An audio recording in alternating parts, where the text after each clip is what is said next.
Hi, I'm Dish and I help my mom write a book called Cuddles versus Don Fifi. Today we're reading chapter 12 and we have our scenes. Disclaimer, they are not to scale. Snickers.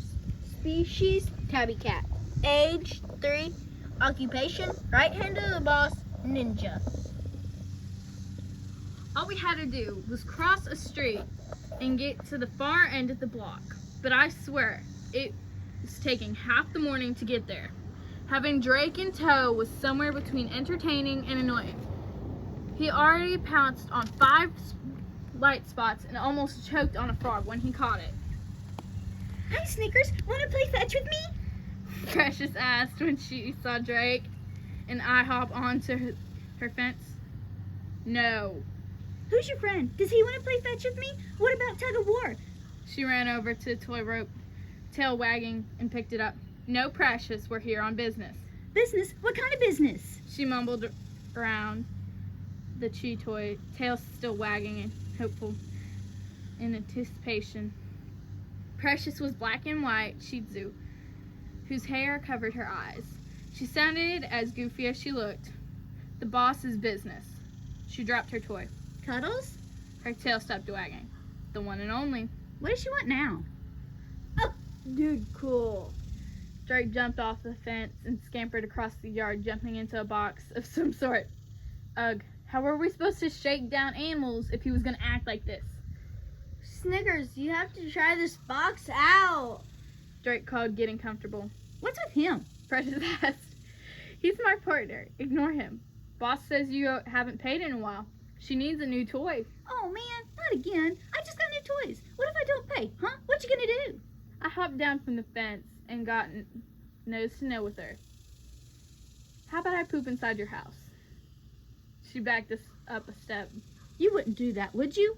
Why not? What will your human do if I poop and he thinks it's you? No, you wouldn't do that. She backed up a few more steps. I could smell fear. Tell me, Precious, what happens when a bad dog gets caught pooping in the house? She hung her head. He beats me with the newspaper, rubs my nose in it, and makes me sleep outside at night. Oh, that's terrible. I started toward the house. No, Snickers, please. I thought we were friends. Can't you talk to Cuddles? Explain it to her. Come on, Precious. You know I can't do that. You know what the boss would do to me if I didn't obey orders. She'd have me thrown into the swamp to whoever got to me first, whether it be catfish or the gators. What does she want? Her head hung nearly to the ground. The sadness in her voice was meant to break my heart, but I was immune. I looked around the little yard. That one will do. I pointed at a small rubber duck that didn't look terribly weathered and worn. That's my favorite squeaky duck. Please, not my squeaky duck. Begging dogs were pathetic. I turned towards the house again, not bothering to answer. Fine, take it and go. But would you please help her forget about me for a while? Think you could cut the barking down at the squirrels and birds? I can try. Her head raised in fraction. Let's go, Drake. My business here was done. Can we take the box? Drake asked. No. He sat a moment longer, looking between Precious and me. I jumped up to the top of the fence again and over the other side, letting him know I wasn't waiting around for more of his shenanigans. We stopped by the mockingbird nets, but neither of the parents were there, only a bunch of angry, crying babies. The park only had a few cars in its parking lot. I led Drake back to the trail. We passed the yellow tape near where they found the human body, and checked to make sure we were both wearing our collars. Good afternoon, I greeted the white crane standing in the shallows. How's the fishing today? The crane masked his surprise at our arrival well. His beak was long. I'm glad I'm not a fish.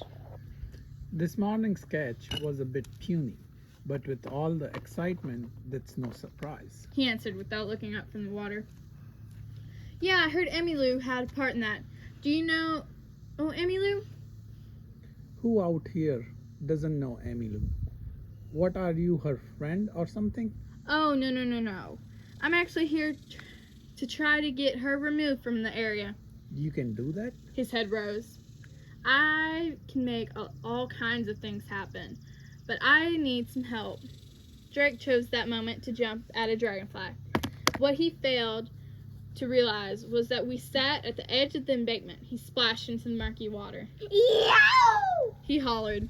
The crane started laughing. I hesitantly reached out and tried to help Drake back to land, but he was too far out. Idiot. All the splashing and moving he was doing was getting him nowhere. The crane took a few long-legged strides over, still laughing, and lifted Drake up with his beak enough to flip him out onto the bank. I'm alive! I'm alive! Drake panted. Thank you. Thank you. You saved my life. Anytime, you just made my day. He chuckled. Yes, thank you. I'm sorry I didn't catch your name. Paco? I asked. Oh. Paco? Yes, Paco. Thank you for saving my partner. So can we count on you to help us get rid of Amy Lou? I asked, trying to get back on subject. Sure. What do you need me to do? Right now, I just need eyes. I need to know who she talks to, who she's friends with, who might side with her if push came to shove. Everything. I'll be in touch. You got it. And don't forget to bring your partner. We need some good entertainment out here. He walked back out to his position and began staring into the water again. Drake shook himself and began to bathe. Oh, this swamp water is disgusting. Come on, we don't have time for a bath now, I said, picking my way off the muddy bank. We still had a lot to do. We talked to a few other animals along the way. Drake kept trying to bathe every time we stopped, but he still smelled fishy. The turtles weren't ready to work with us unless we could figure out a way to protect them. I didn't quite have the solution for that yet, so we moved on. I was debating on which way to go next when a gravelly voice spoke from nearby. You must be the famed Snickers. I turned to see who would know me. One of the largest, ugliest gators in the area was covered in mud and blending in the surroundings. I see my reputation precedes me. And what might your name be, sir? If he was going to play the sweet talker, so could I. Jack. It's nice to meet you, Jack. And yes, my name is Snickers.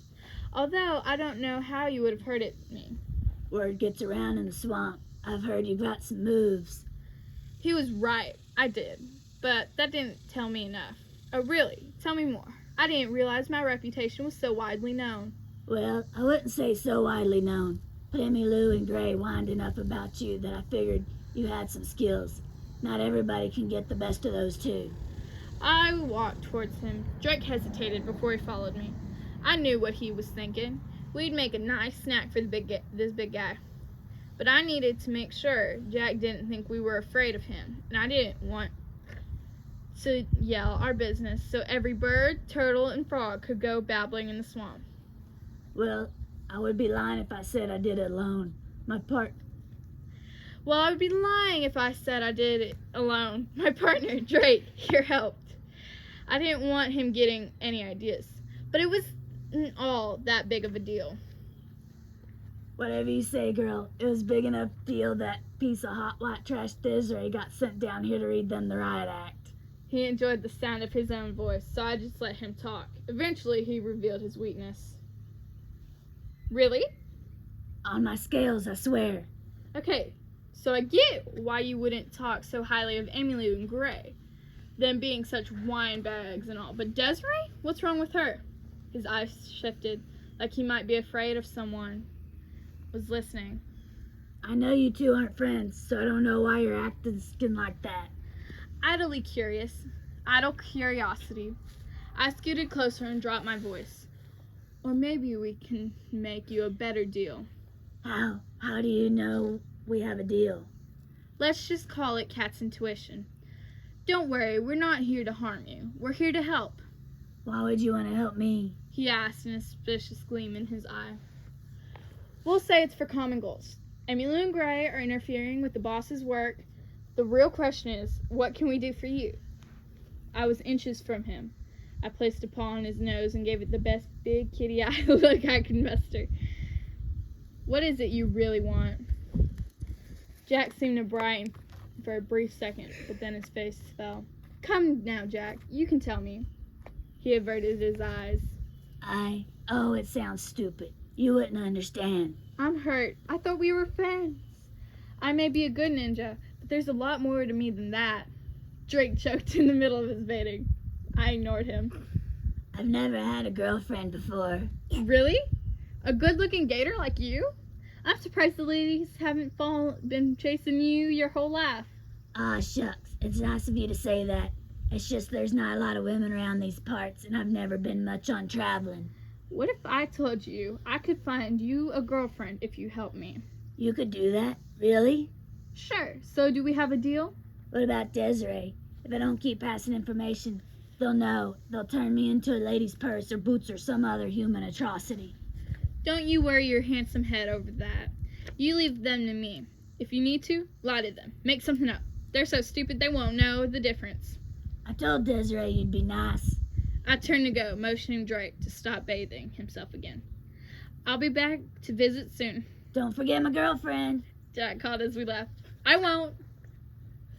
How are you going to find him a girlfriend? Drake asked as soon as we were out of earshot. I'm not, but he doesn't know that. I just have to make him believe I am until we can do something about Emmylou and Gray. Thanks for listening. I hope you enjoyed, and we'll be back soon with the next chapter.